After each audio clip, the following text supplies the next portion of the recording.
Hi, మీకు British currency తెలుసా? ఇవి బ్రిటిష్ కరెన్సీ. సేమ్ మన ఇండియన్ కరెన్సీ లాగానే నోట్స్ అండ్ కాయిన్స్ మీద నెంబర్స్ ఉంటాయి. ఇక్కడ మనకి కాయిన్స్ చాలా ఉన్నాయి కదా! సో, సింపుల్‌గా మనం కలర్, సైజ్, షేప్‌తో పెట్టుకుందాం.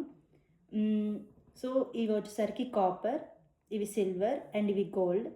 కాపర్ కాయిన్స్‌లో స్మాల్ కాపర్ కాయిన్ వచ్చేసరికి 1 పెన్ అండ్ లార్జ్ వచ్చేసరికి 2 పెన్స్. మన ఇండియన్ రూపీస్‌లో అయితే 1 రూపీ 25 పైస్ అండ్ ఇవి వచ్చేసరికి small coin 5 pens, large 10 pens and వీటి షేప్ కర్వ్డ్ షేప్లో ఉంది. స్మాల్ వచ్చేసరికి 20 పెన్స్, లార్జ్ వచ్చేసరికి 50 అండ్ ఇవి స్మాల్ వచ్చేసరికి 1 పౌండ్, లార్జ్ వచ్చేసరికి 2 పౌండ్. మన ఇండియన్ కరెన్సీలో 1 pound equal to 125 rupees. So Google రేట్లో అప్పుడప్పుడు కొంచెం 1 రూపీ అటు ఇటు చేంజ్ అవుతూ ఉంటుంది. అండ్ ఇవి వచ్చేసరికి నోట్స్ మీద ఆల్రెడీ మనకి ఏవైతే నెంబర్ ఉందో సేమ్ అదే నెంబర్.